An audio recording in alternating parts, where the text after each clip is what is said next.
Well, there's still a lot of unanswered questions here, Sean, and residents are concerned. There's no longer really the overwhelming presence of a lingering smell, but there is some concern about contamination in the air from those chemicals that were released during the controlled burn after the derailment of that Norfolk Southern train. We do know that there are some big visits scheduled today and tomorrow. The EPA Administrator Michael Regan will be in town. Also, Governors Mike DeWine and Josh Shapiro from Ohio and Pennsylvania, respectively, they're also set to address the crowd and the media in attendance at the press conference that is set to be held later this afternoon. But residents here do not have much confidence in both the federal government and the state government. They're coming together to help one another, and they're actually working with a local Walmart in order to hand out water and other supplies to people in need. And I actually caught up with one of the organizers of this event. Her name is Cheney Nesbitt. This is what she told me. We are so happy that we've been in a position where we can help coordinate some of these larger donations that have been coming in from all over the country. A lot of the smaller organizations here in East Palestine, the local churches, are being, kind of overrun with generosity. And also today, there's going to be a health clinic opening up at noon in conjunction with the Department of Health and Human Services. It did not open yesterday on President's Day. Residents say that this is long overdue and much needed here. But again, we know that the governors of both Ohio and Pennsylvania and the EPA administrator will be here today. Tomorrow, former President Donald Trump will be in town, and they're already preparing for the security measures that'll come with that. Schools in East Palestine will be closed tomorrow for Trump's visit, but there is an overwhelming sentiment that Trump should not have been the first major official to come into town, at least a former president. They believe that President Joe Biden should be here instead of Europe right now in Ukraine and Poland. That is what Mayor Trent Conaway is saying. Very disappointed to not see the president and also Secretary Pete Buttigieg, the transportation secretary, on the ground here. But again, residents want more answers. They don't trust the information they're getting from their officials that the water is safe and that the air is clean. So we'll be listening closely during that press conference later to hear what the governors and the EPA administrator have to say. Welcome to another episode of RBN Live. I'm one of your hosts. I'm CJ. I'll pass it to Nick, and then you can pass it to JB. What's up, Nick? What's popping, my friends, my family? We are back for another episode, RBN Live. We're going to have the entire crew here. It's going to be fantastic. We got our man JB also did a fantastic stream not too long ago. What's popping, JB? Hey, man, it's good to see you and CJ. Look, I am very happy to see both of y'all because number one, I gotta give some love from Kevin Rocca from Right Brain TV over to you guys because he was talking about how he's inspired by RBN. So, and he loves RBN. So I just gotta, give that love over to y'all because, he was talking about that, sharing his appreciation. So I just wanted to do that. And we had a really great discussion, especially regarding how his, filmmaking as far as being a documentary creator and, how really, it's like you say, Nick, all the time, is that the U.S. is the most propagandized country in the world, while Hollywood is one of those biggest apparatuses that cause that brainwashing to take place, so much so that even when Right Brain tries to submit their films to different festivals, they won't even take it because they're so. I'm sorry, go ahead. Finish your thought. Go ahead, JB. Finish your thought. No. They don't even want to hear it because that means it goes against the narrative of the corporatists and the oligarchs and the people at the top. And so they don't even want to hear it. So it was just a great conversation getting into his mind and how he evolved over time into who he is today. So that was a great discussion. I highly recommend, going to Right Brain TV and watching their documentaries. The United States being the most propagandized country in the world, and the work that Right Brain does, and the work that we do, and all our friends that was at the Rage Against the War Machine rally, is so important because of the intense propaganda. There's a lot of value, at least like in terms of like what I can personally do for the movement. Whenever I have someone that's that's telling me they're more engaged with mutual aid. Someone like Wright Bryan is we inspire. That's what drives me. The more people that we can get on our side against the capitalist two-party bureaucracy, that's me doing my role on this platform. And I don't know making that volume. We probably had to mute that. But I want to show you guys this regarding the intro. Because the funniest thing is Pete Buttigieg is going on the media tour. His ass is getting chewed up, son, over this. And the funny thing is Pete Buttigieg is going around like, oh my God, it's not my fault, man. The thing you guys got to realize that there's like thousands of these incidents that you guys don't even talk about. And I'm like, maybe you should do something about that, sir. What have you been doing this whole time? He's like, oh man, you guys actually wouldn't know this. This is one of many. This is a bad example. What have you been doing? Except taking a government job that you know have a limited term, and then take a maternity leave that most Americans can't have. So I'm gonna show you guys this because I had this in the I just changed up, and CJ, your videos always give me an excuse to share some of these receipts because this is from I saw this 3 hours ago. This one is posted on Twitter. Breaking: a train carrying coal has derailed in Nebraska.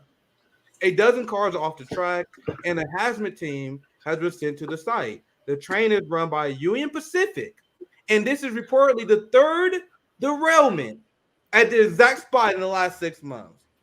And I saw a Morning Joe segment where they was talking about it was Chris Hayes, and he was like, the funny thing is that this is actually capitalist greed. You had Trump that was helping deregulate the train and the public service industry, and also Barack Obama. And they just kept going. Like, what will you say? Barack Obama helped do that as well. And CJ, you did a great segment how progressives had their finger on their hands on this as well. So Pete Buttigieg and the Democratic Party is complicit with it because they promote the system that led to this amount of deregulation. And now you have a lot of Americans, and I want you guys to chime in here very soon. There are a lot of Americans who are not where we are at. They're not Marxists. They're not anti-capitalist, but they are seeing their system just fall the fuck apart. And they got questions. That is true. They're confused as hell. I see right-wing commentate on this shit. They're confused as hell. They're blaming globalists. They don't know who to blame. They blame the LGBT community. They confused as hell. What's up, Ron? What's up, Ron? Oh my God, this trade. What's good, man? I see y'all having fun over here. Yeah, I'm saying like, it's through Marx's analysis that we tell you guys this is not surprising to us. This is late-stage capitalism. This is a long-term deregulation. When you see we have no healthcare beds, and people say, "Oh my God, the hospital beds are filled," the Marxists who's like, "I told you so, nigga." When they but you see, Nick, but you're talking that point right there. That point right there about hospital beds. You see how the ruling class and their PR apparatus got us to turn on other workers. It's your fault. You're unvaccinated. Instead of the critique being on the system, why the hell do we have 130,000 beds for a population of over 300 million? I saw blue check liberals, and there are a lot of examples of these. They were like, "Oh my God, maybe you guys should have voted for the Democratic Party then," even though Barack Obama played a role in the deregulation of the industry. So the liberals and the Democratic Party are already trying to pit people against each other. They're like, "Oh my God, who you vote for? You didn't vote for my team, so you're responsible for this. You deserve this." The same way when Texas froze and their infrastructure fell apart, and they said, "Oh well, you guys deserve." They didn't blame the system. They're like, "Oh, you guys should have never voted Republican." That's the extent of their analysis. I also go ahead. No, I didn't vote, so this isn't my fault. The people that you put in power, they neglected to take care of these things. They neglected their responsibilities. They neglected their people.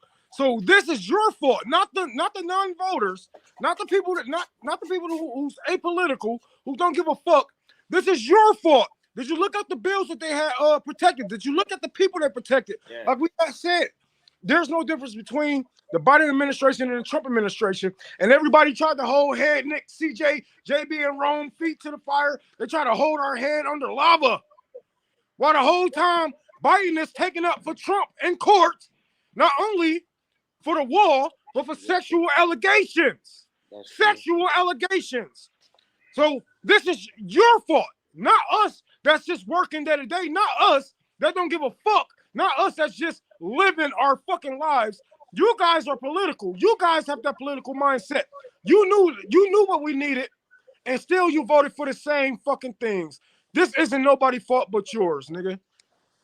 Yeah, and I wanted to kind of piggyback off the introduction too. That last part is why I kind of wanted to show it when they said the residents there at East Palestine are like, they're kind of mad that Trump had to be the first person to at least say, that he's going to be showing up there. And I'm telling you, whoever's on Trump team, they are making some phenomenal decisions, deciding to stake on peace with the war and then going to Palestine. They're making some phenomenal campaign and it's very decisions. easy. Now, I'm not saying I want Trump in office, but listen to Trump point out this, and Fox News. This is all over Fox News. This is so many segments. Yeah, they running with hey, what's going on with Joe Biden? They're using this as a power play for white workers when we need to use this as a power play to unite all workers, to say, you see, they're not black and they're being treated this way. You see, they're not indigenous and they're being treated this way. Not even being, I cannot believe there were toxic fumes seeping out of these carts and this derailment, and there hasn't been, Pete Buttigieg hasn't come there. What the hell is going on? They're not hearing the critiques. Like, what are they afraid? That's what I'm thinking. I think they are afraid that there is some kind of toxicity that's going on over there, regardless of what's being reported in the media. Yeah, I think they really fear that, and they waited until they can say, oh, okay, whatever testing now that they feel like, oh, now this testing is secure. Okay, now we can go down here. Even Trump. But listen to Trump. This is only a minute, 58 seconds. Let's listen to what he says, how he brings it up. All over the last 2 years, the destruction that they've done in 2 years, nobody's ever seen anything like it. And even now you have a president going to Ukraine, and you have people in Ohio that are in desperate need of help. And I was very proud to say that I announced I was going to Ohio. You know, FEMA said we're not going to give them anything. The Biden administration said we're not going to give them anything. And then I announced I'm going. Please sit down. Yeah, go ahead, sit. We'll be here for a while. What do we have to do? What do we have to do? But they weren't going to get anything from FEMA. They weren't going to get anything from anybody. And then I announced I'm going. And FEMA said, oh, we'll give you whatever you want. Everybody's throwing it at them now. And you know what? I'm happy about that. That's good. We're going to go on Wednesday. But as soon as we announced we were going, the money started rolling in, but it's not supposed to be that way, is it? All over the land. And now Trump is masterful at this playing this game, because he's pointing out nobody cared until Trump said something. Now everybody got to act like they care more than Trump. Now everybody got to reach out when Trump now is saying he's going, because you guys are now being shown to be completely lacking the ability to govern. Go ahead, anybody who wanted to channel in. Let's say what's up to Sabby first. Yeah, let's say what's up to Sabby first. Hello. Yeah, what's up? What's poppin', Sabby? I saw you on Convo Couch as well. You was on the Convo Couch and you was on the Rising. Sabby is our star, man. Like, she was feeling it. She was at the rally. Good to see you here. Welcome, Sabby. Hey guys, it feels good to be back. A busy week. Oh yeah, I bet. Yeah, I have a lot to say about the rally, and I want to ask you about it and your experience, but we can get back to the video, CJ. We can. So Sabby, just to catch you up, I know you were on Convo Couch, and congratulations, it was a great segment. And so to catch you up, we're just talking about how Trump is making his power play and going, or at least he made the announcement to go to East Palestine first, and we just shown him talking about it. I can replay it for you so you can hear it. But and we're just talking about how this is a power play, and I made the comment that this is whoever's in his camp that's like his manager are making great campaign decisions. I'm not saying they actually believe in it. Like him saying, "Hey, I'm against war," that's a power play because everybody else is going to be saying the opposite. And then also him announcing it going to Palestine. So I can play the video and then we can get your thoughts, Sabby, to start with. So let's listen to him one more time. Last 2 years, the destruction that they've done in 2 years, nobody's ever seen anything like it. And even now you have a president going to Ukraine, and you have people in Ohio that are in desperate need of help. And I was very proud to say that I announced I was going to Ohio. You know, FEMA said we're not going to give them anything. The Biden administration said we're not going to give them anything. And then I announced I'm going. Please sit down. Yeah, go ahead, sit. We'll be here for a while. What do we have to do? What do we have to do? But they weren't going to get anything from FEMA. They weren't going to get anything from anybody. And then I announced I'm going. And FEMA said, oh, we'll give you whatever you want. Everybody's throwing it at them now. And you know what? I'm happy about that. That's good. We're going to go on Wednesday. But as soon as we announced we were going, the money started rolling in. But it's not supposed to be that way, is it? All over the last 2 years, the destruction that they've done in 2 years. I know you've had a couple of segments where you touched upon this kind of issue, but what are your thoughts if you hadn't seen that video before now? When was this happen over the weekend? Oh, I'm sorry. I was just taking that out. Sorry, whoever did that. And this just happened yesterday, yeah, or 2 days ago, maybe. Yes. Wow. Okay, so yeah, this is a power play because this is what Trump basically saying, like, okay, Joe Biden's out of the country. He's not visiting East Palestine, Ohio. Yep. Maybe I should announce that I'm going to visit East Palestine, Ohio to show the American people, hey, I actually care about the people there. Not saying he actually does, but it is a power move because it's showing the American people that Joe Biden cares more about the people in Ukraine than he does the American people right now. Exactly. This is the same strategy Trump had from 2016 when NAFTA was really put into play and people was really losing houses and whatnot. Hillary Clinton wouldn't visit the Middle East, the Midwest, et cetera, et cetera.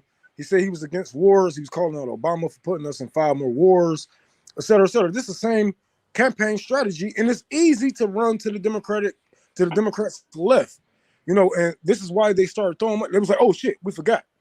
These are voting this is the voting season. These are voting times. People are going to get ready to choose parties, or you know what I'm saying? Like, we can't just not give a fuck blatantly, like how Joe Biden allowed these people to, like how they said, like how they transferred more wealth under Joe Biden than any, you know what I'm saying? All that shit. They can't just not give a fuck.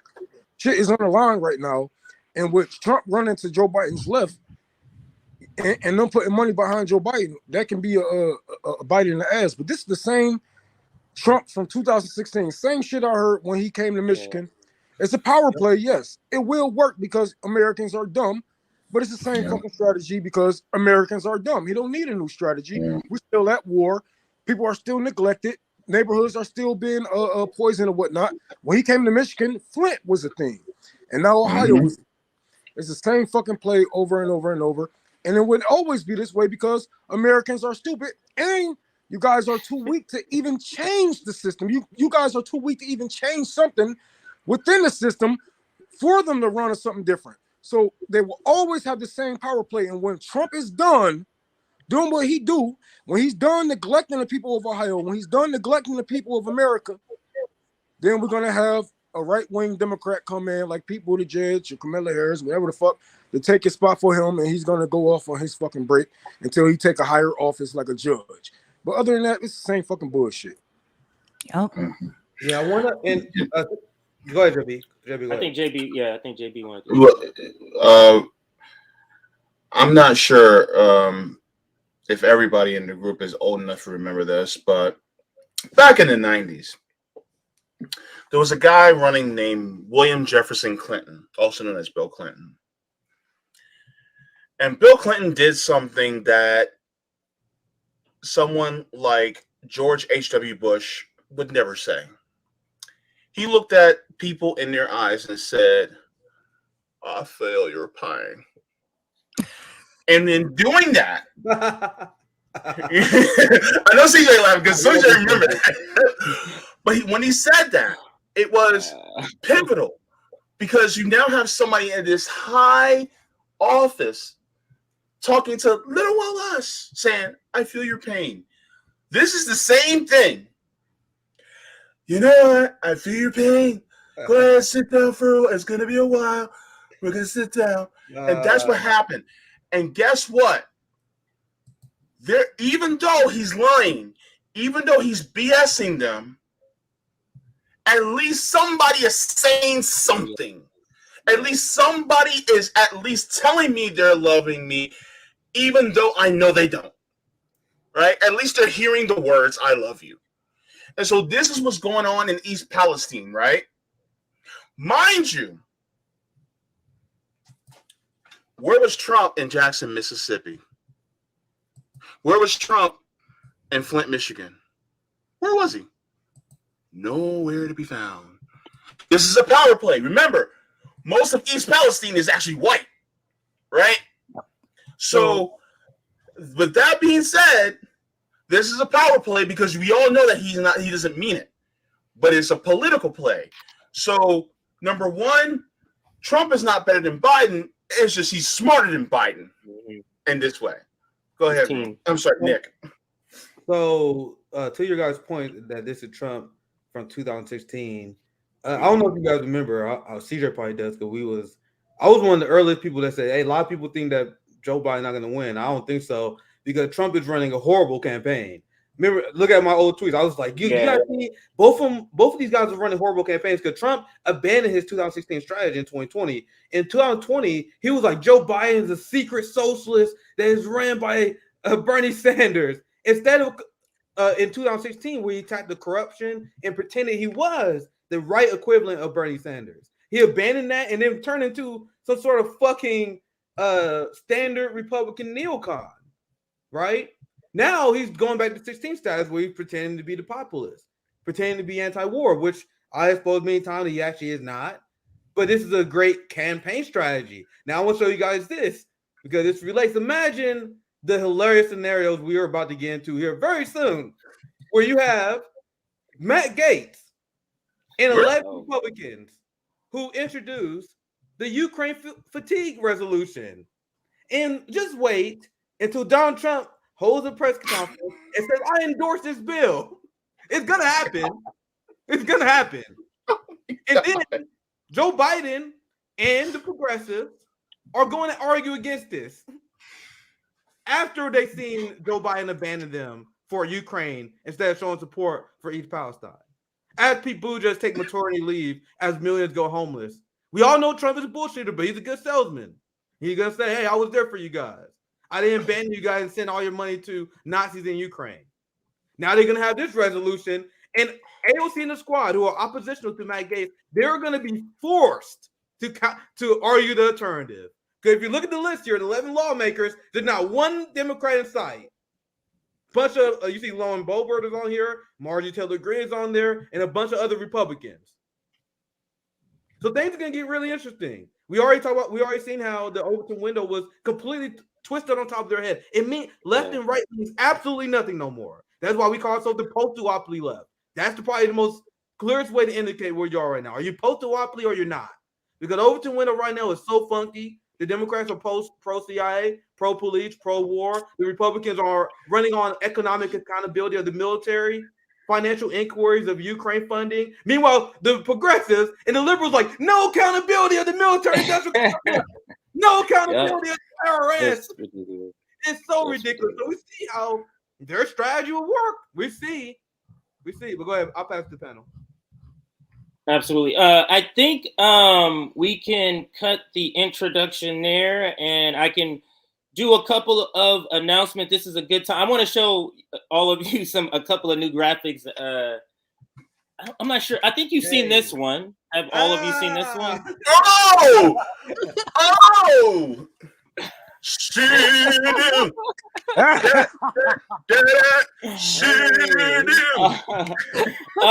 And then there's this one right here. Then there's this one. What in the? Why you got me looking like that? Look at Nick. I look so serious. Let me put it back up. What'd you say? I'm a hard thinker. I'm a hard thinker, guys.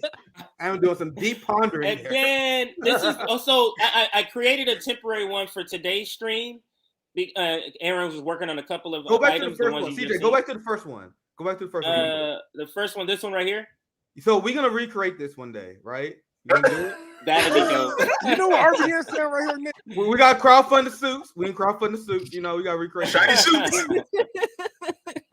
You know what RBN said and then right here? Go ahead. and I refuse to let you Ain't nobody gonna see you. And some of the old ones that everybody have already seen. We saw this one, and then we saw this one right here. This is one of my favorites because we can clearly see all of our faces, so I do like that one. But then the one for today's stream, she's updated. So let me show you the before. So this is the before, and now we have the after, which is, I think, is a lot better. Look, that's a great graphic that she made. But now let's get to a couple of announcements, and let's start with the graphic. So she made this other graphic, fundraiser graphic here. This is one of our new fundraiser graphics. RBN Labor and Bill fundraiser. Where the fuck you get a cat from? I love it. No, I didn't tell her anything. I just asked her to make a fun. I mean, you see it in the DM. You see it in a joint DM. I just said make a flyer. I didn't give her any direction at all. And this is what she came up with. But as you can clearly see our Venmo. You can clearly see our Cash App. Our GoFundMe is coming, and our PayPal is coming. So so those two are coming. So if you don't have a Venmo or a Cash App, stand by for that. But if you're able to donate, hey, they want to see the Mr. T one again, CJ. They demand. Okay, I'll put that one back up. But as I put it up, but listen, this is our fundraising announcement. We are at one of our fundraising sort of marathon time. Maybe that over the next week, we will be fundraising to pay our labor. So please, if you're able to toss us $1, $2, or even more if you're able to afford. I've seen upwards of. I'm not going to tell you the highest because it's pretty high, but I've seen a lot higher. So whatever you can donate. Cash App is $ for those listening. $ Mutual Aid Forever. And that's Cash App. And Venmo, we got our own. So Venmo is now Revolutionary Blackout, and we're gonna get our own Cash App soon. But this is the one we're using now. So Venmo at Revolutionary Blackout, and all the proceeds that's donated, please put labor and bills. So all those graphics you saw of Erin, she's one of our employees. So just think about that, the work that she's doing. She's putting in a lot of great work, a lot of great comments. And we want to hire a couple of more people there in the pipeline. So please contribute to our fund. And remember, we are Marxists. We are communists. We're trying to create a community of mutual aid. So let's make sure we're trying to contribute if we can. If we can't, just try to share this stream and share our graphic. If you have any questions like this, just send an email. CJ, shout out our email all the time. Yeah, I'll shout it out. And we will reply to you. So if Revolution CJ, I'll put it up right now. So here is our email, info@revblacknetwork.com. And then here is our website if you want to go and check that out, revolutionaryblackoutnetwork.com for those that are just listening. And also our Substack. We just sent out the Discord link this morning. But we'll probably send it out again later tonight. So join our Substack, if you want to get the link to our Discord. But joining our Substack will get you notifications for live streams like today, and also clips, and also upcoming op-eds. And I'll be doing some reporting on a strike out here. I got a comrade that's going to be helping Dylan. So Dylan's going to be coming out helping me to do some reporting at that strike and go to interview. And I'm probably do a write-up. So that might be one of our first write-ups that we'll do. Nick is going to help me kind of formulate that. So make sure you join our Substack for that.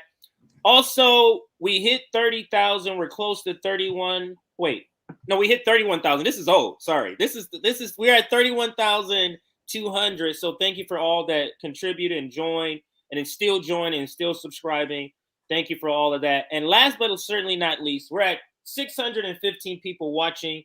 Can we get to 600 likes? If 600 people can hit that like button, that would be fantastic. Any super chats, Nick or JB or Sabby? Yeah. Do you see any super chats? Go ahead, JB.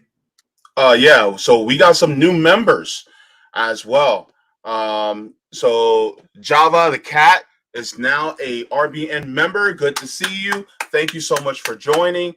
as well as independentvoter.org says independentvoterparty.org became a new YouTube member. Thank you so very much for that as well. And also, just for Super Chat says, one check away says, this is no accident. This result of cutting safety to maximize their profits continue to double no matter who they hurt to achieve. Thank you so very much from one check away. Egg 64 says, this is how Hillary lost versus Trump. Literally bypassed Michigan during the 2016 campaign, and yet Biden is doing it during a national disaster. Egg, so, Egg, I don't appreciate you spreading Russian Putin project. We all know that Hillary Clinton only lost because of Putin and Russian interference. Okay, sir. I won't tolerate that. A Russian nonsense in my chat. Thanks, Nick. Nubian X, thank you so much for the super sticker, as well as number one fan says thank you so much for the super sticker. All right, thank you so much, and I hope I didn't miss anybody else. Oh, we got another member. Cop it up for another member. The Olaf's Detour says he became a YouTube member. Thank you so very much for becoming a monthly YouTube member. Appreciate it so very much. Oh, well. Nick so I should have mentioned that. My bad, everybody. And I'm sure some of you saw that we got membership overnight. So now, not overnight, but I saw that it was available. So I clicked turn on, and it, it was a process. You had to get approved and all that stuff. So we have one level because I didn't know what everybody wanted, so I just started with the first one. So our first and only level right now, and until the team decides on something else, is this one right here. YouTube membership $3.99. So you'll see now next to the video, you'll see the little join button. When you go to our channel, you'll see the little join button now. So you now can be a member on YouTube. And you get a couple of perks. Right now, it's just one level. Once we have a meeting and talk about other levels, then we'll decide on other perks. But right now, you get a special color for like when you chat, like what happened with JB notifying that you become a member, and then you get some special emojis that you're able to do that other people can't do. So you'll notice it pop up as you are a member. So. All right. We have a lot more members coming in, and I got to get to them really quick because people are now finding out. So let me see. Java the Cat, did I? Nope. You're a new member. Thank you so very much to Java the Cat. Also, thanks, Paul the Baptist gave us a super sticker. Thank you so very much. Luca Clementes has become a YouTube member. Thank you so very much. Angela Sankster, good to see you, is also now a YouTube member. We also have OG Moton 1 became a YouTube member, as well as Kyle Lee also became a new YouTube member, as well as Joyce Guss. Did I say that correctly? YouTube member. And Stuve TV became a new YouTube member. Yeah. Did I miss anybody? I hope not. We can tell some more at the end of the show because I want to. Yeah. So any new members we'll do at the end of the show. But thank you so very much as well. Sabby, do you know if the video is ready? Because I know it premiered. Oh, it's already 45 minutes past the time. I'm sure it's ready. Yeah. So if Sabby, if you're ready, we're gonna pass it to you. This next segment is a doozy. So everybody buckle up here. So let's go. Back to you, Sab. Okay, cool. I'm just gonna grab the link. So obviously I was at the Rage Against the War Machine rally. So I covered that event, and I was on Rising this morning to discuss that rally and the statements that came from Rachel Maddow. So Rachel Maddow did talk about this. Jesus Christ. In her Rachel way. So Bree and Robbie and us, we did discuss it. So I'll go ahead and get started with that. Of course, Rachel Maddow smeared the event and she told lies about it as well. That's a good thing, guys. And I'm going to say this as you pull this up. The boutique left wing this felt so bad. So bad. And they was waiting to say, oh, this flopped. And now we have about 2,000 to 3,000 people there. They can't say that. It was so big that you had MSNBC, you had Daily Beast. I'm going to show you another story here near the end of the story here. You had the mainstream media that have to report on this, and they have to smear it. And Rachel Maddow, the fact that she does this, it shows how desperate the establishment is to stop things like this from happening. But let's continue, Sabby. Okie doke. And I mean truly random rally on the National Mall in Washington, D.C. A rally in support of Russia, I guess, given all the Russian flags, at least a rally. Hold on. Can you pause it? I mean, fucked up already. And these people get millions of dollars to do this shit. Sabby, we basically doing this shit for free. And the thing is, like, you know, it's levels to the shit. We know not to give too many opinions, you know what I'm saying, on subjects and whatnot, but we can obviously see that she's biased on these things. Is it a Russian rally? It's a random event. Like, motherfuckers haven't been planning this shit for fucking months on end. It's crazy, but like Nick said, they have to downplay it because they are desperate and they see that they don't want no type of, you know what I'm saying? Like, go ahead, play. I'm sorry. Just go ahead. Yeah, This shit got me fucked up. No, I also wanted to chime in because anytime we have a Rachel Maddow, we have to examine the propaganda because, like Nick always says, she's in the top 5, if not top 3. Yeah, that's why she's paid the way, and she has a cushy job. She like works once a week or something like that, into lecture time or something like that, or once a month maybe it is. I can't even remember, but. When she goes, Russian, that's a tactic because the way in the tone and an inflection she's doing, she's trying to be like, well, I'm not sure. So it's kind of like saying the word without taking the responsibility. Yeah, so you know what I'm saying? So it's kind of like saying it without taking the responsibility. Because then she can say, well, I didn't know. It's just I saw Russian flags. So that's the tactic that I wanted to point out there. And if anybody wants to chime in, yeah, you're gonna see. I want the video to play, but you're gonna see that she calling it a pro-Russian rally instead of calling it what it is, an anti-war rally. But go ahead. Yep. And why, as a journalist, why wouldn't she? Even though this motherfucker had a name, had a title, you had motherfuckers holding up the signs. It literally said anti-war rally. You know what I'm saying? People going against Biden. You know what I'm saying? Calling out the truth, and they just scoffing at it. They scoffing, throwing their hands at it.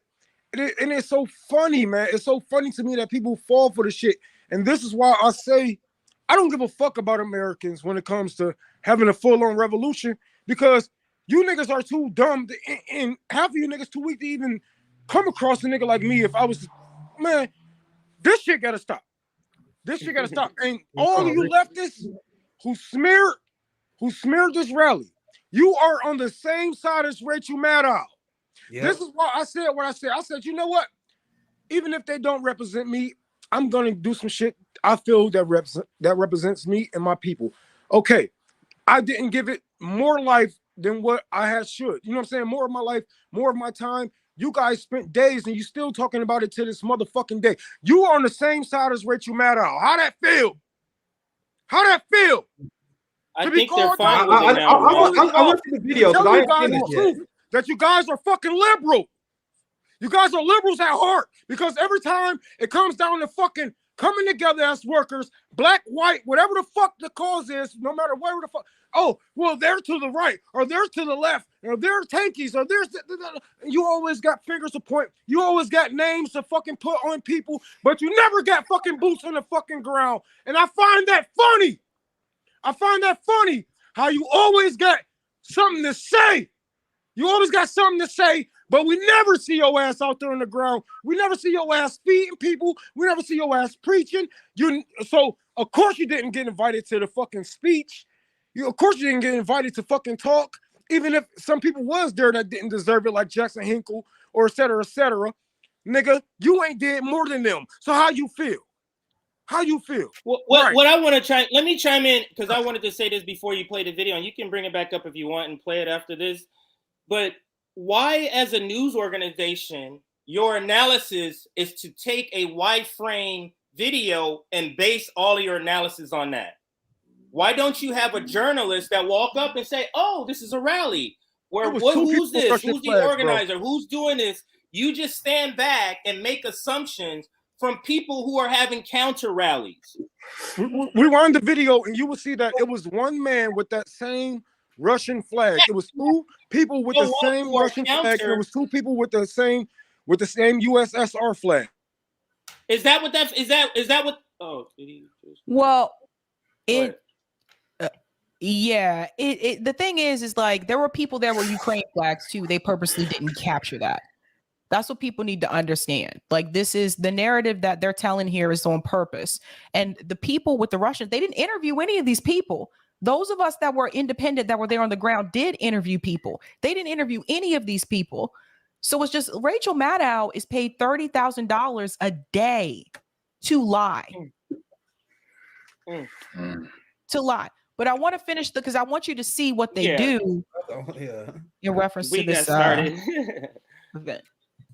Let's listen. In trying to stand up against the Russian invasion of their country. This was a tiny event. It was small. It was a weird assemblage of Americans. There were Proud Boys there. There were some of the white supremacist groups she'd recognized from the Unite the Right rally in Charlottesville a few years ago. Also represented prominently the remains of the bizarre Lyndon LaRouche cult. There were a lot of people with Russian flags, also the occasional flag of the former Soviet Union. Also, at least one person who guest hosts for Tucker Carlson on the Fox News channel was there as a featured speaker. There were anti-vaccine conspiracy theorists, a lot of them. There were cryptocurrency promoters. It was a really weird group. It was a small... She just listed off all the boogeymen. She just listed off all the liberal boogeymen that supposed to elicit negative feelings amongst her audience. So we know for a fact Sabby was there. So she just said, "Oh, there were Proud Boys there," and this is how you know someone have no intellectual honesty when they take a rally that had 2,000 to 3,000 people and they see one person like, "Oh, there's a Proud Boy there, guys." Don't pay attention to it. This is desperate propaganda, which actually brings a smile to my face, believe it or not, because they wouldn't do this segment if this didn't scare the shit out of them.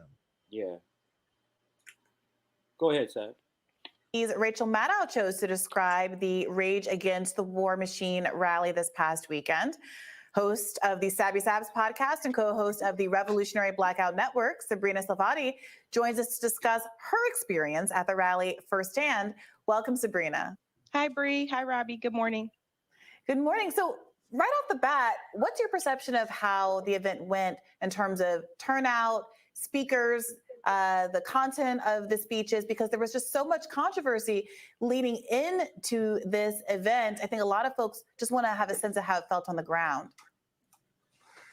Yes, I would say I talked to Jill Stein, and Jill said she estimated there was about approximately 1,000 people that showed up for the event. I thought the event went very great. I thought the speeches were amazing and phenomenal. So I covered the entire event. I streamed the entire event, along with a lot of other people as well. There was a lot of controversy surrounding this event, and I want to explain to people that I do understand both sides of that controversy. There were some people who were against the event because they felt like marginalized groups were not centered in this particular rally, and they felt that we should not unite with people that do not agree with marginalized groups' issues. But I also understand the other side of the criticism, which was for people who supported the event, pushing back on that rhetoric as well, because they felt like this is to stop a nuclear war, and we have to rebuild the anti-war movement in this country. And in order to do that, that means that we may have to unite with people that agree with us on this particular issue. They may not agree with us on the other issues, but when it comes to being anti-war in this country, they do agree with us on this issues. That's how you get those numbers out there. So I think that people need to look back to something like the Vietnam War. The last time that we had a large anti-war movement in this country were the Vietnam protests. Now you need to ask, why is that? There are two factors here. Number one, during the Vietnam War, the United States government implemented the draft. So there were a lot of Americans that were directly affected by that war. And two, mainstream media actually showed civilian casualties during the Vietnam War, which you do not see broadcast today in reference to wars. You didn't see it for Afghanistan. You didn't see it for Iraq either. So the American people were able to see the number of civilian casualties that were affected as a result as well. And I think that's why the numbers increased. But here we are today in the age of internet, in the age of social media, Twitter and Facebook, and we struggle to get large numbers out. So this rally that you saw, this is probably going to be the largest anti-war rally that you see this year. And I want people to fully understand, if we want to get 15,000 people out in the streets, such as they had during the Vietnam protests, you're going to have to reach different people. You're going to have to work across the aisle. Now, people seem to have no problem with this when it's politicians who do this in DC. They call it bipartisanship. But when we do it on the outside to unite over one particular issue, it's a big problem for a lot of people, and that's really unfortunate. So I completely agree with you on all that. You know, we don't have the luxury. Robbie's a libertarian, so, you know, he's down with it. Oh, go ahead, Nick. Sorry. No, go ahead. I was just talking shit. Getting together with people you totally agree with, that's a small contingent for many of us. You have to unite people who are passionate about ending the war, or at least confronting what's going on, even if there are other disagreements. And that's always been how anti-war causes or causes that became as big and influential as an anti-war cause in the past have done. I want to ask, and I don't want to dwell on just criticisms of the rally, but one of the other criticism I think is that some people are accusing the rally of featuring speakers who are not actually anti-war, who have a pro-Russia bent. There were some Russian flags, and given that Russia is the aggressor in this conflict, invaded the other country, so the accusation being by platforming those people, you're actually not platforming anti-war speakers, you're platforming like anti-Ukraine speakers. Yeah, so I want to speak on that for just a second. I wasn't actually an organizer for this event. If I were an organizer, were there different people that I would have invited? Yes, I think some of the people would have been the same, but some of the people would have been different. So I totally understand that rhetoric as well. But I also want people to understand, Rachel Maddow is talking about this, and she's saying there were Russian flags as well. There were also Ukraine flags, and mainstream media isn't showing that. There's a reason for that. So here is thousands of people getting together to call for peace negotiations, and mainstream media is already smearing this as a pro-Russia, pro-Putin rally here. These are thousands of people coming together asking the United States government to call for peace and to stop giving billions of dollars to Ukraine. And what people have to really understand is, I've been a part of multiple rallies and events, and these types of critiques come up every single time. When I participated in the marches for Medicare for All 2 years ago, that was another criticism, that we didn't like the speakers, so you guys shouldn't participate. How dare you have a speaker who's a doctor, a medical professional, who agrees with Medicare for All, who's conservative? Shame on you. So they smeared those events as well. People need to understand that this is a distraction. It doesn't matter who the speaker is. There are going to be those voices that are going to attack it because they want to weaken support for it.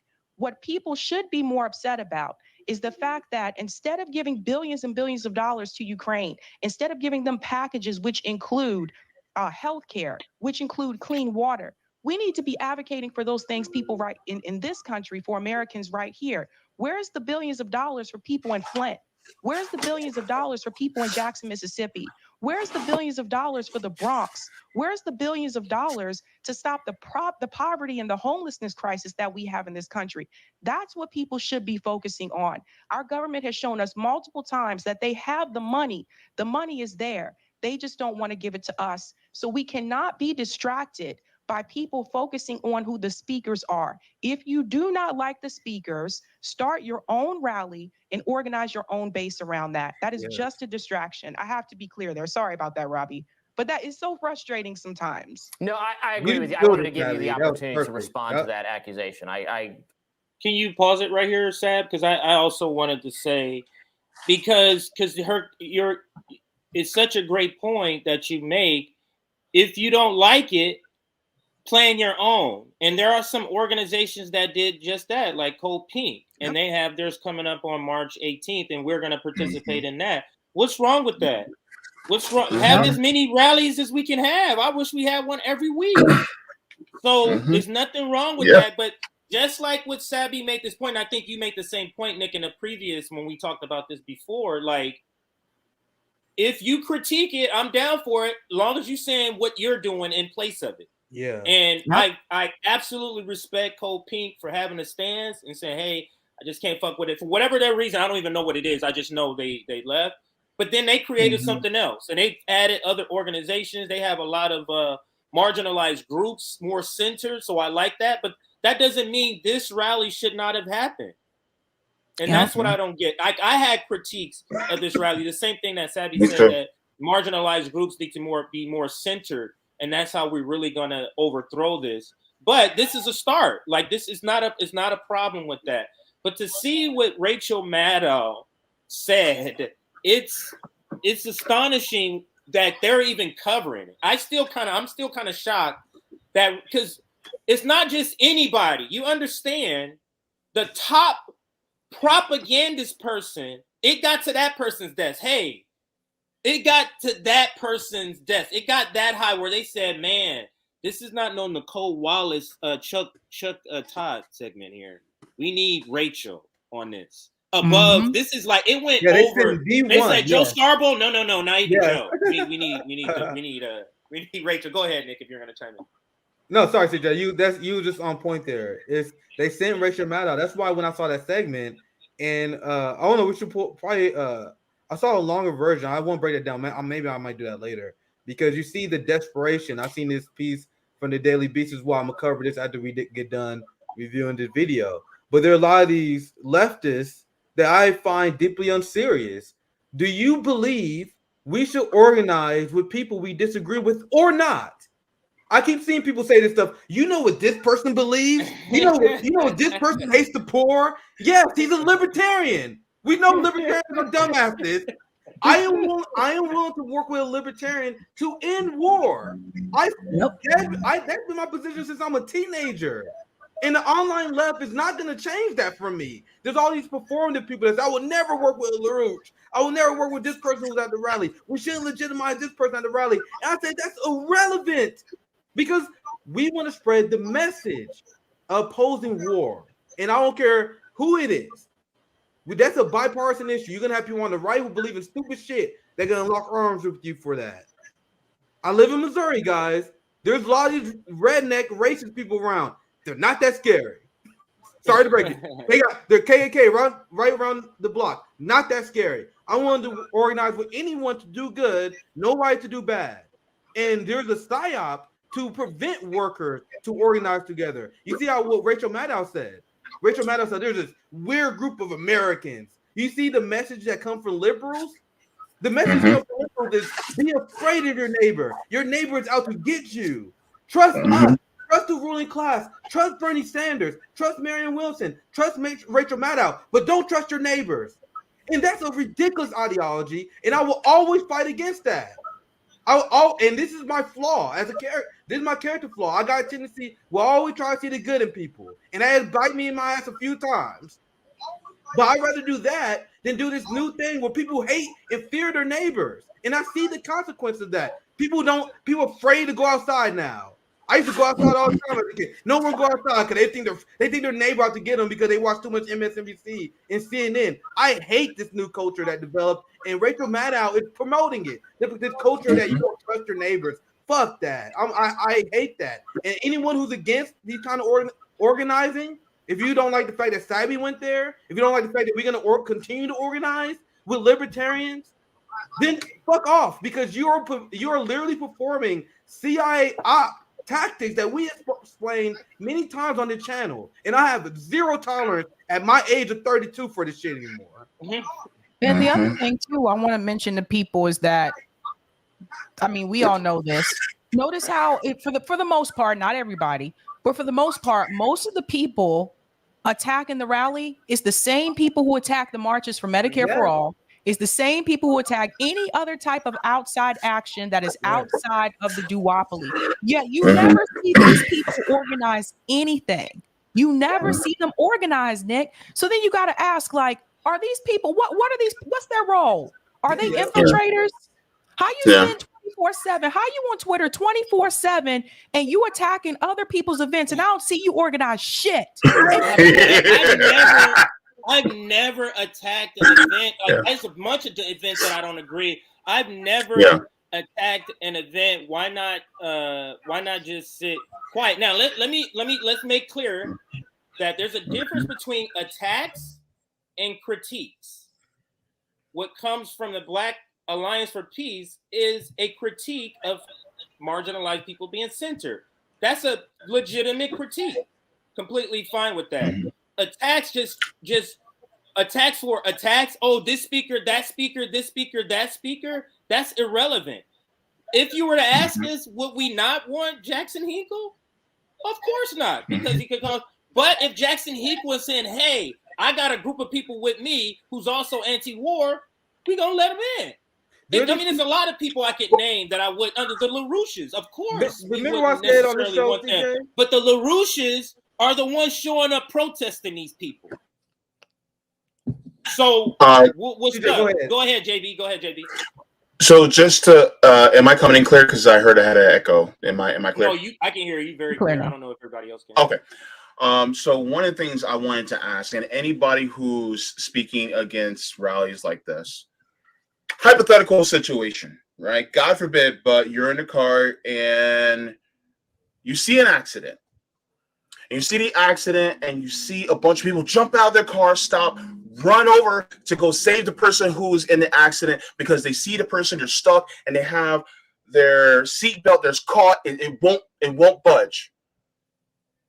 And then you go in, you rush, you see somebody with a knife, but you don't see it as a danger, you see it as life-saving because they cut the seatbelt. And then you see somebody else, breaking the other glass so to make sure to get people out. And you pull the person out and you get them to safety. Afterwards, you find out the political affiliation of the person who helped you save the person in the car accident. Would you have said no if that person had a different political affiliation? That is what the deeply serious online left thinks how it works. But go ahead, say when we're talking about a possible nuclear war, or when we're talking about health care for everybody, when we're talking about disability rights, when we're talking about queer rights, when we're talking about reparations for Black people, right? Or we're talking about line 3 when it comes to our environmental rights. When we're talking about these things, wouldn't it be better if somebody that disagrees with us, if we know that we have all the facts on our side, to come together with them on this one issue, and then they can see the human in you, and you can see the human in them, and then if you actually have the logic and facts on your side, you can bring them over by them seeing your humanity. Because many of us believe that we have the facts on our side. So if that's the case, then we bring them in on this one issue and say, look, I agree with you on anti-war. Do you know why we're at this war? And then you can explain to them about the military-industrial complex and how it's all for profit and how profits are centered in capitalism, blah, blah, blah, blah, blah. But then you're bringing them in on that one issue. And so that's the point. And so for people to go against this is really, you're saying that you don't want people to come together on a very important issue that can save some lives. Because if somebody's getting ready to suffer, because we're not out here just for Ukraine, many of us were out there for Palestine. Many of us out there for Syria. Many of us were out there for Congo. Many of us were out there for Somalia. Many of us were out there for so many different countries that don't get a flag or a hashtag on Twitter because they look like us. But we're out there because we also see them too. So that's why we also have to bring people over by coming together for a particular essential issue. Last thing I want to say, and we can get back to the video unless anyone have any other takes, is the reason why I know this is a psyop coming from the NATO left. I remember this clearly when we was on the when I was on the Bernie campaign, when we was promoting Bernie Sanders and the idea of Medicare for all. We used to celebrate Bernie Sanders going on Fox News. Oh my God, Bernie Sanders is reaching the right. And we used to brag about how many right-wingers support Medicare for all. We used to brag about the right-wingers who support Bernie and only Bernie Sanders. And I told a story 1,000 times. I'll spare you guys of this person I used to organize with in South Carolina who was a Republican, extremely anti-abortion, right? But she loved Bernie Sanders. And we used to pride ourselves on our ability to get people who otherwise be conservative to accept our positions. The online, NATO left, boutique left, whatever you want to call them, went from that to now say, if you work with anyone on the right, you now red-brown. They went from bragging about getting right-wingers on their side, and now they brag about division. Now they promote division. You guys, what changed? What changed? It's almost like you guys are ops designed to divide the working class and to sheepdog people to the Democratic Party. That's exactly what they are here to do. But any last takes, and we can get back to the video. No, go ahead, Sabby. You can get back to the video. I absolutely agree with your point, and I think it's harmful to the cause of the anti-war movement to try to portray this as just pro-Russian, as mainstream voices like Rachel Maddow are doing, which is because they don't actually want anti-war voices to prevail. Yeah, I'm curious. I haven't watched that Rachel Maddow clip, but it'd be one thing if people were saying, I am anti-war. I believe in the value of an anti-war rally. And in fact, I hope to participate and want an invitation to the next anti-war rally. I, Rachel Maddow, would love to use my platform to draw attention to it and to maybe be a speaker at said event. Yeah, where's the rally she's hosting? Exactly. I'm waiting. Even just want to participate, even show up. Robbie got a good one. To make the statement on air. Hi, my name is Rachel Maddow, and I am against war. But to say that would implicate them in the Russia-Ukraine conflict and force them to say something about wanting the war to end. And in this media environment, even saying, I think we should be pushing toward a settlement. I think the goal of U.S. involvement is to end open war, open conflict, is to be characterized as pro-Putin, is to be characterized as anti-Ukraine and not to have their interests at heart and to want Ukraine to and stay. It's the easiest thing in the world to tear down and nitpick what other people are doing if you're not doing anything constructive. Yes. And I'm so glad you brought up the Medicare for All protest 2 years ago, Sabby, because that smear campaign was even more pronounced. Yes. Now, you did, partly because you did mention there were some speakers that if you were planning this Rage Against the War rally, you would not have invited. So just so that the audience can have a better sense of what we're talking about here, can you go through some of the speakers that were there, the ones that you were happy to hear from and perhaps would have invited yourself, and then help us to understand why there were some other speakers that were controversial and why? Yes. So case in foremost, there's a lot of focus on Jimmy Dore, Jackson Hinkle, and I want to let everyone know who was not there and hasn't seen the footage yet. Chris Hedges also spoke at that rally.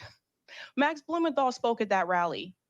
Cynthia McKinney sent a video. Roger Waters sent a video. Tara Reid spoke at that rally. Kim Iverson spoke at that rally. Dennis Kucinich spoke at that rally. And the clip that Rachel Maddow chose to use was of Tulsi Gabbard.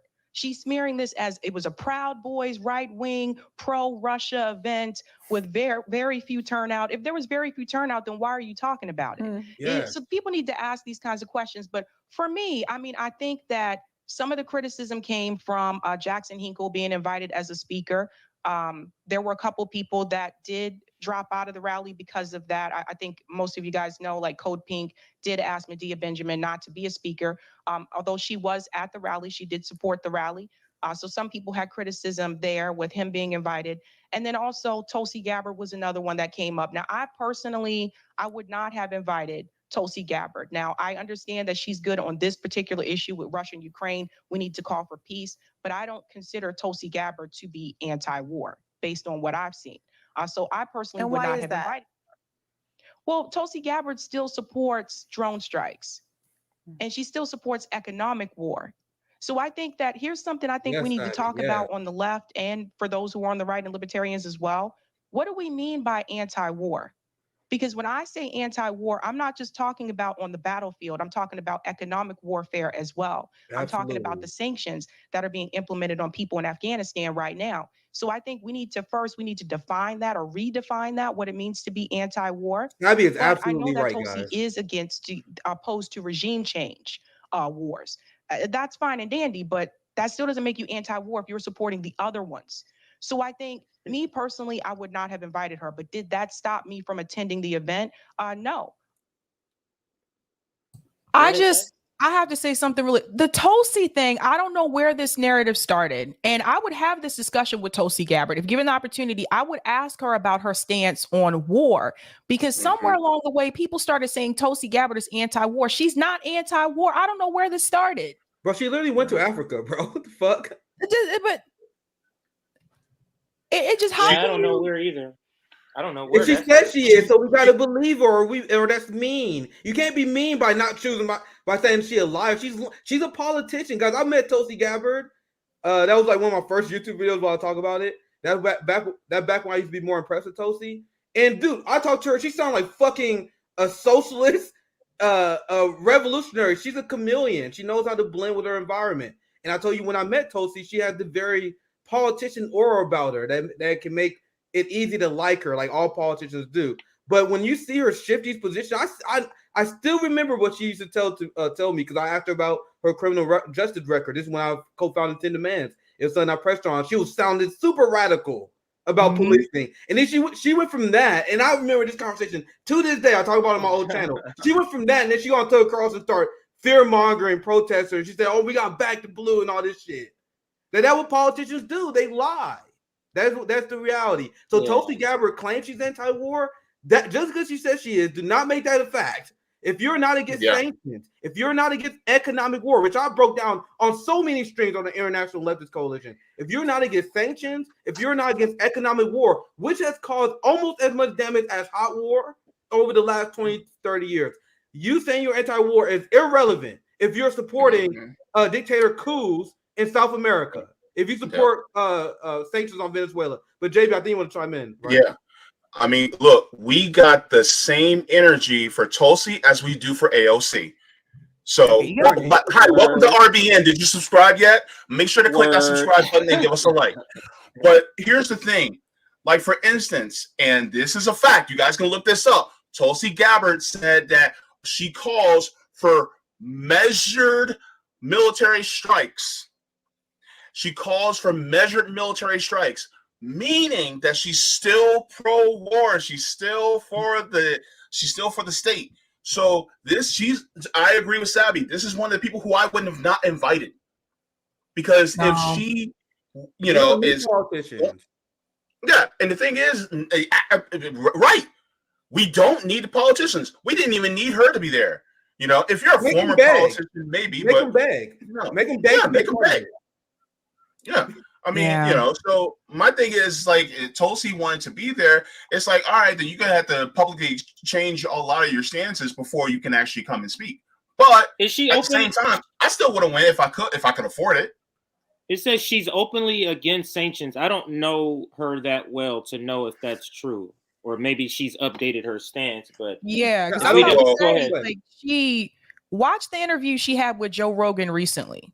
Like, watch that interview. She flip-flops. She changes her position back and forth. I still remember when Tulsi Gabbard supported Medicare for All. She had her own, like, Medicare for All ban. It was different from the Bernie Sanders one, but she had her own when she was running in 2020. But her position has changed so many different times. But we can't sit up here and call Tulsi Gabbard anti-war, not in this day and age. All right, let's listen to Sabby. Your mid-sentence looked like you're about to make a good point in the video. The last few minutes we can listen to. Some people had criticism about Jackson Hinkle because they said that on his show, he was actually supporting Russia, that he was saying, yes, let's cheering on Russia. I haven't seen that. I haven't watched that in a while, but that is what some of the criticism that had come out from about the people that were invited. And my thing is, again, I did not organize this event. I think that there were criticism about there not being a number of African Americans that were speaker for this rally as well. One of the things I did find out at the rally is apparently some of the speakers actually reached out to the organizers and asked if they could speak. So I think that may be a piece that some people are not aware of, but I understand that criticism as well. But like I said, Bree, I've been a part of multiple events and multiple rallies, and there's always these criticism and attacks about the speakers as well. So it's really unfortunate. I mean, what are we supposed to do? Like, there's nobody in this country that I agree with on every single particular issue. But where do I agree on libertarians? I agree with them on being anti-war. I agree with them on that issue. So yes, we can work together on that issue. When it comes to other issues like Medicare for all, when it comes to canceling student loan debt, I need to work together with people who agree on those issues. But I think for me, just smearing people and saying that they're pro-Putin because they're calling for peace, I think it's absolutely ridiculous at this point. Right. And Rachel Maddow has a platform with which to call for peace if she chooses. So she uses that platform to malign your efforts and efforts of people like us. So it's pretty interesting. Thank you so much for joining us to talk about. So on that point, Sabby, that he makes there, and I can't remember who made a point earlier. Let me just share you this 1-minute clip of Rachel Maddow so we can find out if she's anti-war or not. So I think I played it with you, Nick, or maybe it was JB. But listen, this is a 1-minute clip, and this is about the Ukraine war. You tell me if she's anti-war here. Tell me. It was not a meeting of two clashing forces. This was not, Ukraine provoking Russia when they knew they ought not to, but blah, blah, blah. Like the Russian mindset, like people who are like, oh, we need to facilitate peace talks here. Really? I don't know, because it kind of seems like Ukraine was minding its own business and Russia came in to their house and started setting things on fire. So there's not like a negotiation between the homeowner and the home invader at that point. So the outcome has to be specific to Russia.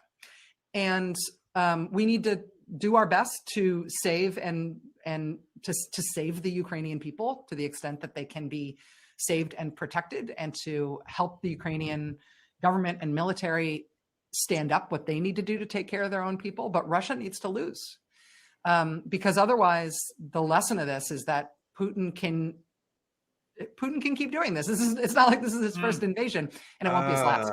I can tell, Nick, you've never seen that video. Yeah. Maybe it was with somebody else. Go ahead, Sabby. Yeah, that was ridiculous. That was cool. So she said Ukraine was just over there minding their own business. They were just minding their own business, bombing the people in the Donbass. If you really want to save the Ukrainian people, then you should be calling for peace and to end this conflict, because the longer the war continues, the more Ukrainian people are going to die. Ukraine cannot, I want to be very clear, Ukraine is not going to win this war. No way. So why is the US government continuing to send them billions of dollars? The longer it goes on, more people are going to die. Again, the goal is not to win. Julian Assange put this so perfectly. The goal is not to win. The goal is to have a never-ending war so that they have money that they continue to funnel through the system. It's not about winning, you guys. And then Rachel Maddow said, we want to save the Ukrainians. Save only some of them. What they wanted endless shelling of the Donbass in eastern Ukraine. They don't care about the remaining Ukrainians. That's the grandest irony of this whole Ukraine psyop.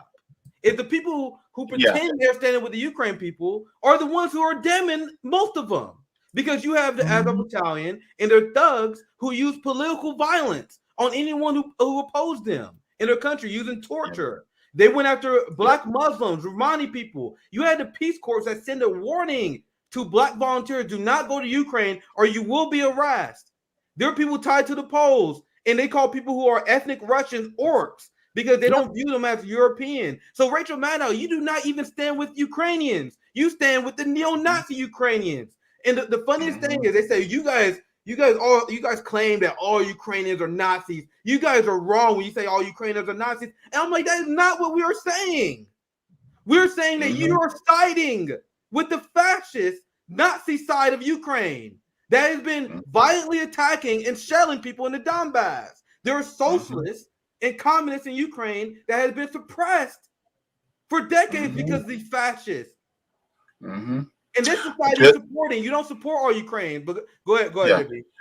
Yeah, so thanks to Zoya for sharing this tweet with me. This is from Dr. Gerhard.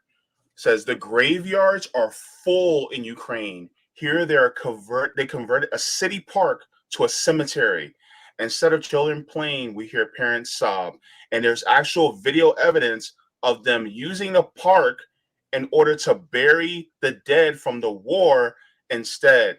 And this is important because this is why we are for peace, because we're not just concerned about Russian lives. We're concerned about Ukrainian lives as well.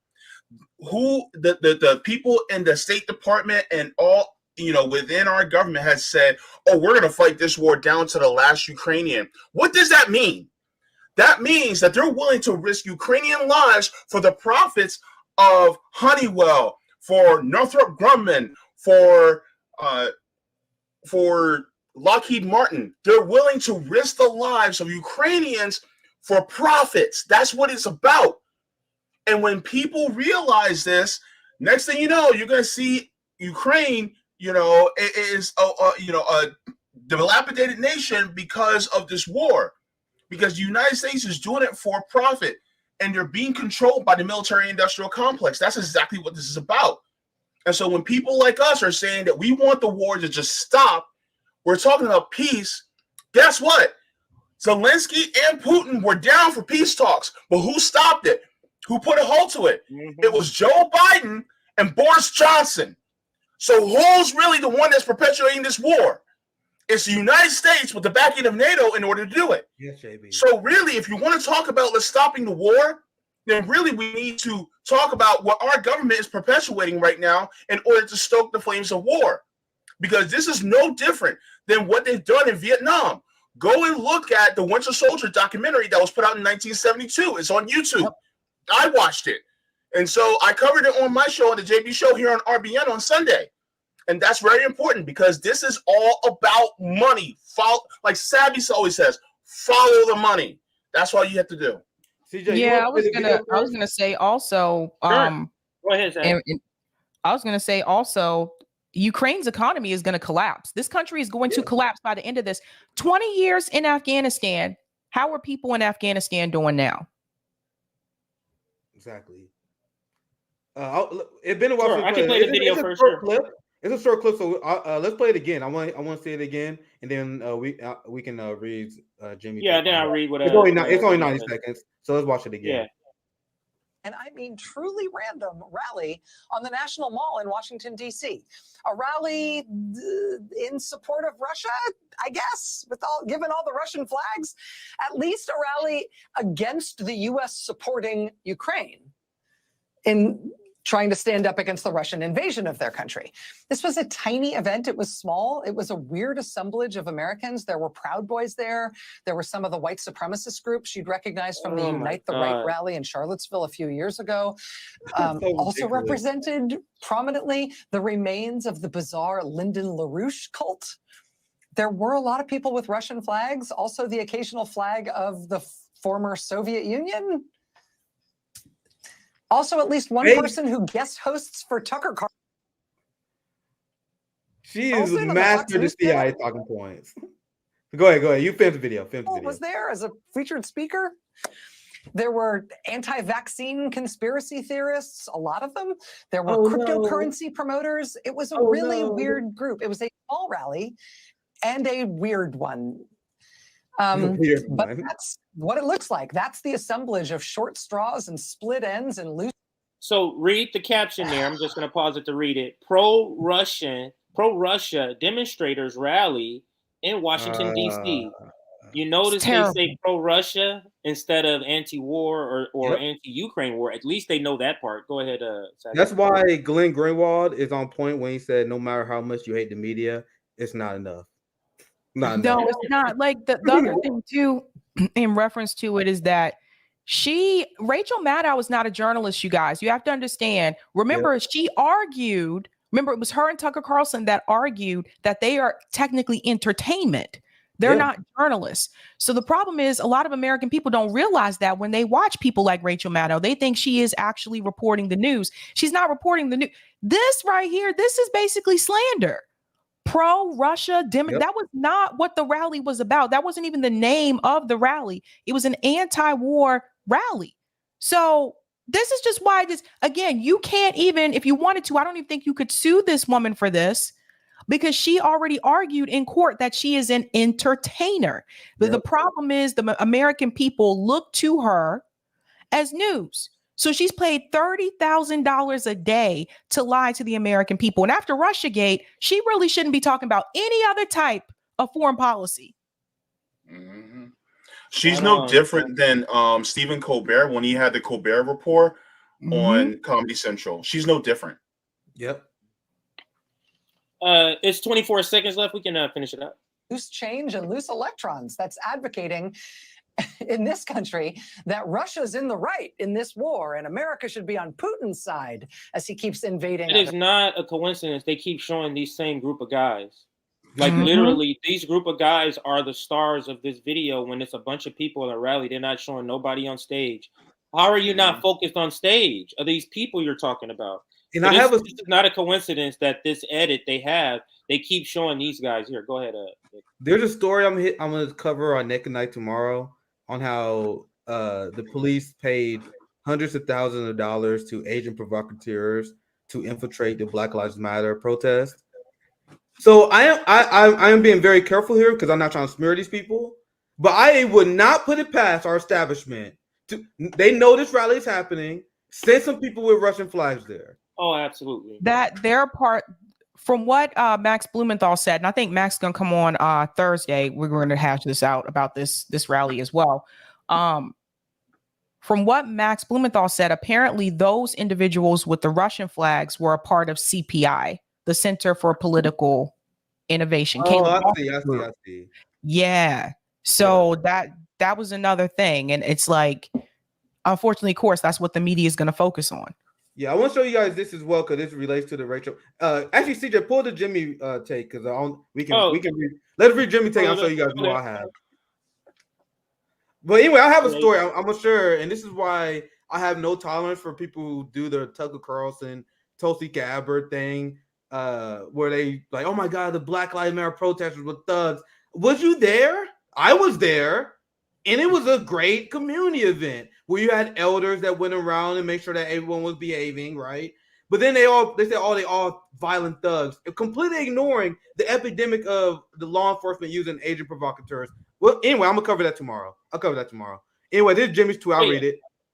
Rachel Maddow is a straight up psychotic warmonger. Not strong enough. That's actually not hyperbole.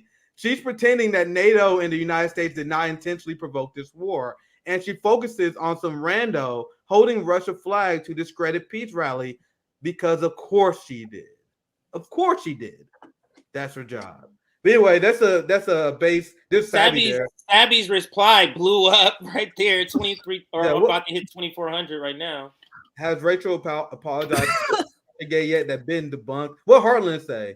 I want to see what our friends Kit and them said. Again, we see BSDNC ops.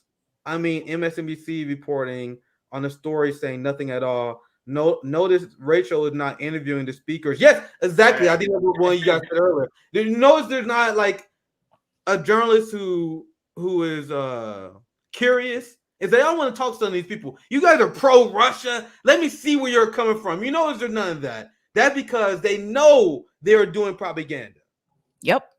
So, look at this right here. I didn't see this right here. War criminal, right-wing psychopath who hates the poor. He think he had the more high ground to tell us so we can organize with. Anyway, he got the red brown. He has a red brown. Let me read it. It says, I suppose one shouldn't be surprised that Tucker Carlson is promoting the motley crew of Putin, Xi, and Assad apologists assembling. They're talking about Chris Hedges in one of those. I think it's the Assad. And Aaron Monte, if he was Jimmy Dore. Solidarity. DC today is a show of red-brown solidarity against Ukraine.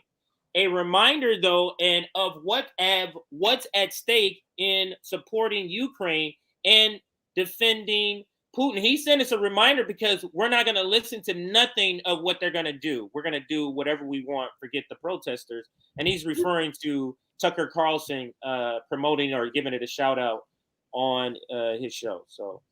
But what's bad is there are leftists repeating those same talking points. There are leftist commentators repeating the same talking points. There are leftists also trying to smear this. They were not at the rally. I know who was there. For the people who are saying there were no black people there, hello, go watch my coverage of the rally. Courtney was there. I ran into Courtney and Colin. Yeah, also ran into Black in the Empire was there. Yeah, there were definitely black people.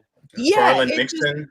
Yeah, none of Garland Nixon, none of those people were actually at the rally, but they're like, oh, here's another chance for me to try to smear Jimmy Dore as right wing. So let me jump right on this. These people are deeply, as Nick says, deeply unserious people, and you should not trust it. I do not trust any of them. I don't trust any of them. I want to show you guys this. This is my contribution to the story. This is hold up. Donna S says the Uhuru movement was there. Yes, the they were. African People's Socialist Party was there. Yep. They spoke Oh, in they front of the couldn't say White that. House. You know, Say that again, Sabby. I didn't hear that. They did what? What did the group do? They spoke in front of the White House. Oh. Yep. So I'm gonna ask you guys this question: why is the liberal class erasing the black activists that was there? What purpose does that serve? We know the answer to that. They were trying to scare the shit out of the virtue signaling white savior liberal audience. And they bring up, oh my God, these people ally with Pooh and G. Nothing wrong with that. Pooh and G, and all these red brown people coming from Bill Kristol, who's a straight up fascist. Yeah, I know. He's a war criminal fascist. His ideology leads to fascism, but he's trying to fearmonger over a red brown lines, which is about socialists teaming up with fascists. The people who are opposing the Ukraine war are anti-fascist because they're resisting NATO, a fascist organization. Meanwhile, you side with the fascist organization, but you fear-mongering over red-brown lines. There's so many layers of stupidity on that. So many layers. But anyway, let me show you here. I don't even know how to get started with that. Oh shit, this is. I think I was ad blocked out here. Fuck. Anyway, whatever. But there was a Daily Beast story that pretty much did the same thing of Rachel Maddow, what she did, where they was like anti-war protesters are actually pro-Putin, and that's like that's literally the title of the story. Of you have Daily Beast, Rachel Maddow. I couldn't show that one. I got ad blocked. I got ad blocked out there. I'll put in one of you guys can use it. But anyway, you have Daily Beast, Rachel Maddow. You have the corporate media that have to acknowledge that. That's a great thing. That's a great thing, right? Yeah, but then also too, like there were people at this rally that came from all over the country. I met some people there from Canada. People were like, I came from this state, I came from that state. Like, people came from all over to come to that rally. And what was also really cool was like there were a lot of younger people there too. Gen Z like group showed up as well. That's really good because we need them to be a part of like an anti-war movement. But there were also people there that were like, I remember, Vietnam. I remember this. I remember that. Like, so it's just, I think, again, like I said, if you don't like the speakers and that kind of thing, maybe, organize your own event. And that is something that Code Pink decided to do. They were like, forget, we don't want to do this, participate in this as speakers. So we're going to organize our own event. And they said they're gonna reach out and ask some of the same speakers. They're welcome to speak at this next one too. So that was nice. Go ahead, JB. You're gonna chime in. Yeah, Nick. I put in the private chat a website. So if you ever go there, you can take the site that's paywalled. Take the link from there and then put it in their search bar, and then you can get it for free because it's archived. Go ahead. You guys know I'm a flow. Let me see that word. Let me see that word. You didn't give Nick an idea because he gets ad blocked all the time. We be on the stream, so you gave him a solution right there. I don't think I did right. Yeah, we got to get around these capitalists, man. That's good to know. That's good to know, though. Okay, all right. So we can end that segment there. I can do some announcements, and if you got some more stories, we could do that. I have one very quick fun one, and I'll probably gotta leave in like 30 minutes. Yeah. But I got a really quick fun one. But we have 1,200 people watching right now, and we can't miss the opportunity of saying make sure we're at 800 likes. If we can get another 200 people to hit that like button, get us to 1,000 before the stream end. And also, with 1,200 people watching, join our Substack. If you want to get notifications when we go live, when we post clips, and when we're going to start doing our op-eds, will be soon on here. You get all of that. And you also get the link to our Discord, which we sent out earlier today, and I'll send it out later today for anybody who joins during this stream. So join our Substack if you're not a member already. Now, here's our website. Check out our website. You get our personal, links to our other social media on our profile pages. You can check out our chapter launch. And actually, we're going to push it back. It says March there now. We're just going to push it back to April. Also, we have YouTube memberships that just started overnight. So $3.99, you get some perks, some emojis. It shows up to us when you make a comment. So you get priority sort of comments that we can put up there. So if you're able to contribute, that would really help. We also have Patreon scrolling down at the bottom. So we're liking the stream, getting us to 1,000. And Nick, I'm going to pass it to you, unless we have some super chats we wanted to read mid stream before we end. Oh, this is, I really only have, this story shouldn't last that long. I'm going to read this headline, and I'm going to give you guys takes from it, because this is something that we've been telling you guys about. The reason why the Ukraine anti-Russia propaganda is becoming even worse. Because when you see these crazy anti-China rhetoric and propaganda that come from MSNBC, Fox News, CNN, it's so desperate and it's so ridiculous that only people who buy the Western chauvinistic capitalist view of society will believe in it. So there's this study I want to show you guys that illustrate the point I've been making at Nick and Night and Nick and CJ show for quite some time. The West is losing the narrative war. We just dropped a segment talking about NATO losing propaganda war. This is a study where they had 6,000 people. The Economist locked us out, so I can't really read the story, but I dove into it. You had 6,000 people from different countries that was showed unapologetically pro China propaganda, unapologetically pro US propaganda, and then they had two that was neutral, like lean China but neutral, but lean US and neutral. That's how they categorized the four propaganda segments, and they showed 6,000 people in 19 countries. And after watching all these clips, most people in the world said the Chinese system was better than the United States. Now, to make this segment shorter, I may dive into this maybe with Andrew on Nick and Night one time, because they asked all these questions, and they asked this guy actually breaks it down pretty well. The participants' view about China's authoritarian system did not change. However, they liked the China model for growth, stability, and concrete results. In the end, people want tangible progress rather than America's nonsensical freedom and democracy. So they was pumped with American propaganda, and they know how Americans are treated. They see the massive poverty. They see the millions that are homeless. They see the prison industrial complex. And they say, we'd rather motherfuckers be honest, like China and Russia, what this shit is about, instead of having you bullshit about freedom and democracy that actually accomplishes nothing. So this is a study, once again, really short. I want to get your guys' take on this. Once again, backing up what I've been saying in my reports on my last few live streams, the United States and the West is getting desperate because they are losing. Africa is choosing to do business with Russia and China because when Vladimir Putin, when Xi and China go to Africa and they tell them what they have vision for the future, they say, okay, that makes sense. And when the West go over there, they say they're just doing nothing but lecture us, as they are being hypocritical when they critique us.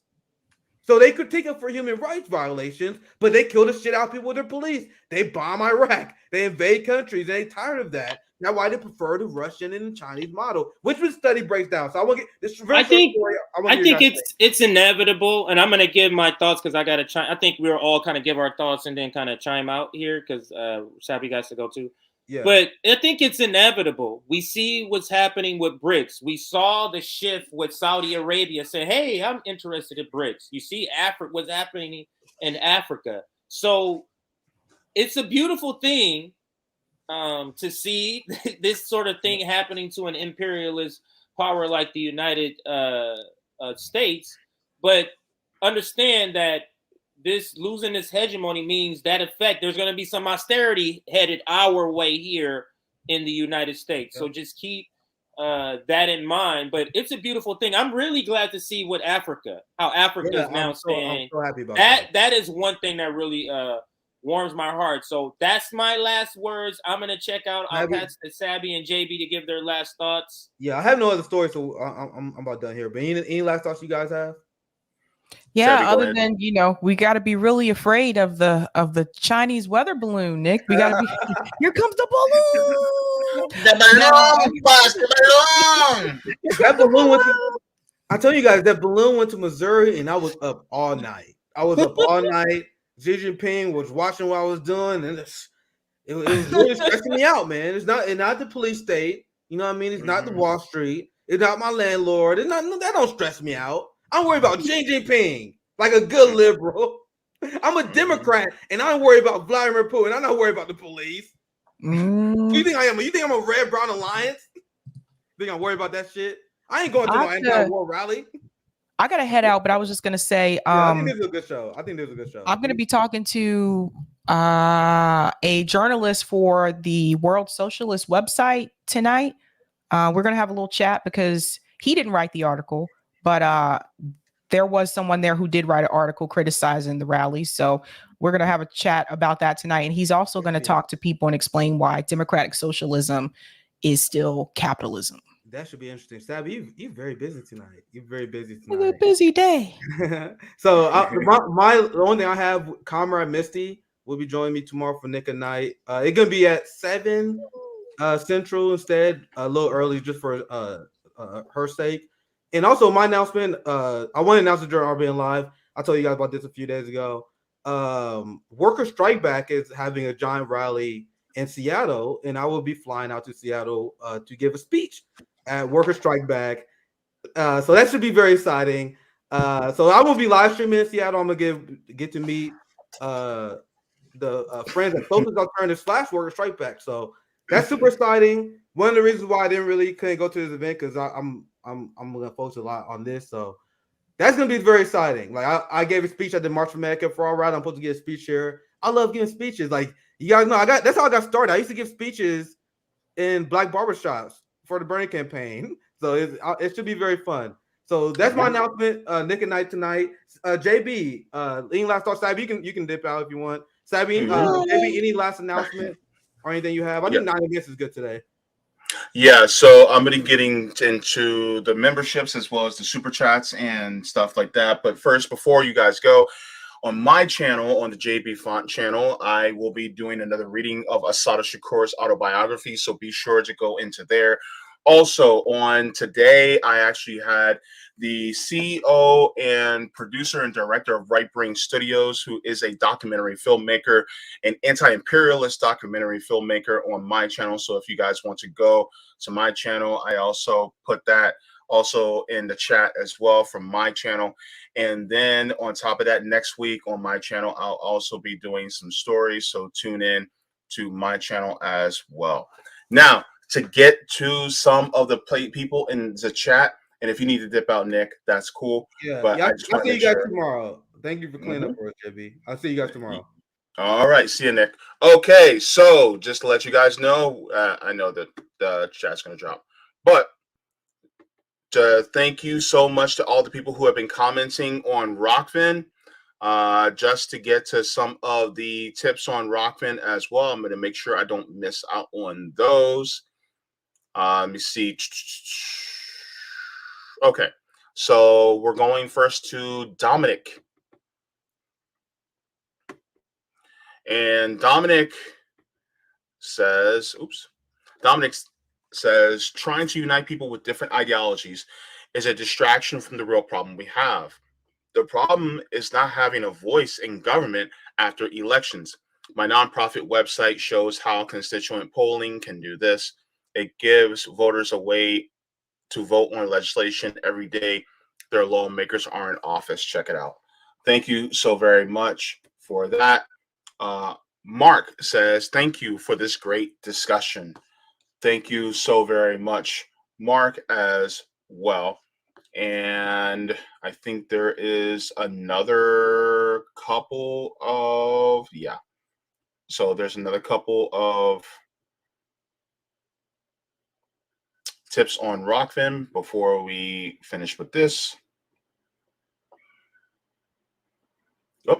And thank you so very much from Kay for the tip on Rockfin as well. Thank you. Also, we're going to be going to Joe Schwartz. Thank you so much for the super sticker, as well as Stoof TV. Thank you for becoming a member. Also, Zombie in the Air. Thank you for becoming a member. Beezus Quimby has become a member. Oatman Barker, thank you so much for becoming a member. And Holistic Radical, thank you for becoming a member. I thought this was cool. Jay Depeche says, Russia is not the aggressor, NATO is. Thank you so very much. Red says, the critique was that the anti-war position was more limited to Ukraine and didn't necessarily extend it to all the other wars. I actually have an agreement with that. Thank you so very much. Jay McDonough, thank you so much for becoming a member. Zill Joshua, thank you so much for becoming a member. Rob Jano says, for the love of the idea of everyone just honestly being all right one day, you know. Thanks for pulling that way, RBN. Love and solidarity. Thank you so very much, Rob.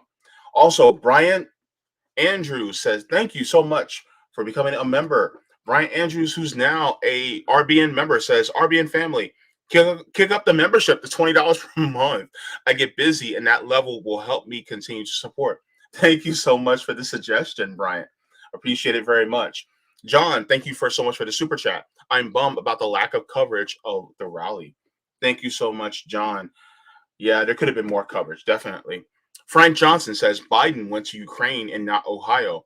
Did Rachel mention that? And where is Little Pete? Little Pete is nowhere to be found. Michael Pino said, thank you so much for becoming a member. And John DeLao says, new rally, November 5th, DC. Let's troubleshoot and regroup. Thank you so very much. And I hope I didn't miss any others because I was busy with those. But thank you so very much to everybody. Also, make sure, if you're still watching, to also be sure to donate to our fundraiser, because we have to pay Erin. She's the one who does the graphics. And somebody was asking about CJ if he has a cat. Yes. Look at the bottom right-hand corner. He has a little kitty right there in his arms. So make sure to also help us out to make sure to pay for our labor and make sure it is well paid, a living wage. All right. So thank you so very much to everybody. Rome, you're back. I'm about to leave. We're about to get going. But you're muted. I can't hear you, by the way. I said I caught y'all ass just in time. Mm-hmm. Yeah. I just wanted to say thank you to everybody who became a member, and I had to go because my phone had died, so I didn't just leave out of nowhere. My phone had died, and I had to do some little work on the library and whatnot. So, it's going good with the library, y'all. If y'all want us to, have strongholds or have a chapter in Detroit, please donate to this damn library because we are like halfway through with it. We're halfway through, but I'm damn near running on fumes. So, we need all the help that we can get. And if you are close to Detroit, if you are in Michigan, we need laborers. We need people to come out to help. We need help. We need help like yesterday. So please donate to Tour for the Poor because I'm halfway done with this shit. I'm halfway done. That way I can focus on other things, like bringing people to the goddamn library. But we almost there. I caught y'all last year. I was doing like 80 on the freeway. Like, yeah. Where you can donate Tour for the Poor, Cash App, $ Tour for the Poor, Venmo, Tour for the Poor, PayPal, Unholy Rome 6, and GoFundMe. We are building a library for Detroit. And if you go on my Twitter page, Unholy Rome, the E's are 3, it should have all the things right there. We are waiting. We are waiting to send books. We are waiting to send books because we need to get everything up to date. We need to pass inspections before we can even call it a library, really. So I'm trying to make sure everything is up to date. The floor isn't sinking anymore. We're working on the walls. I got the owner there. He was working on the ceiling today. So, it's progress that's going right now. So I don't want to say I don't want to give you guys hopes up or whatnot, but I don't want to move too fast. I don't want to have a building full of books and we're not even done fixing it up. We're not even done ripping up the carpet yet, So I say by the time we're done ripping up the carpet and I say by the time we're done putting down new carpet and we are building bookshelves, that's around the time we should send books and whatnot, or accept books, I should say. But other than that, we're gonna have to wait it off. But for right now, I need laborers. I need people to help out. I need, donations. I need money to get this done. I need about altogether. I need about like 15,000 to get everything done. But we're gonna nip it. We're gonna nip at it. We're gonna nip at it piece by piece. I didn't throw the updates on there because I just got home. So whatever y'all see on the page right now, that's something old. Like this is what we did the day before yesterday.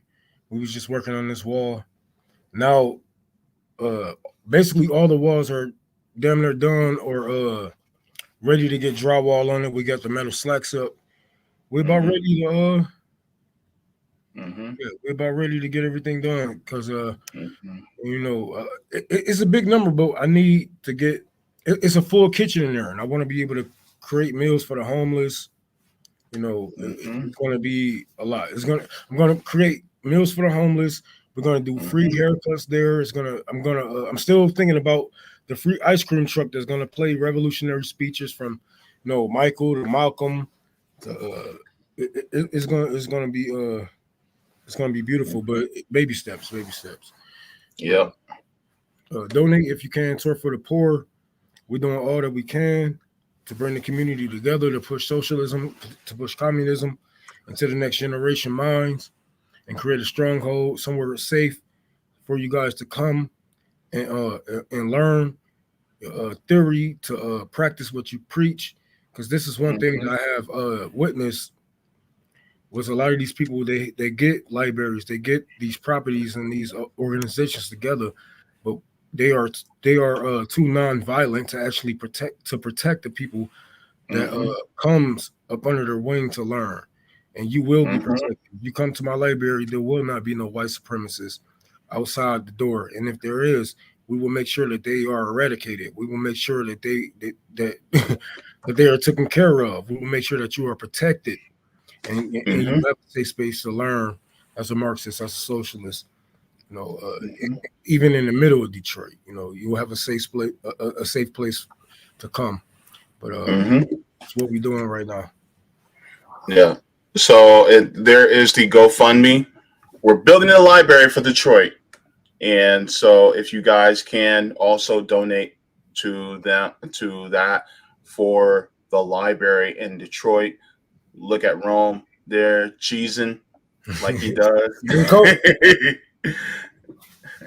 It's me. Yep. So make sure to give that a donation as well, because we need it. We really need it. So thank you so much for doing what you do, Rome. Appreciate it. Ain't no problem, man. We got to do something. We got to start somewhere. Gotta start somewhere, man. I figure strongholds is the best place. You know, it's the best place to have in times like these. People are going to need a roof over their head. Like with this building, we can provide a roof over certain comrades' heads for time to time.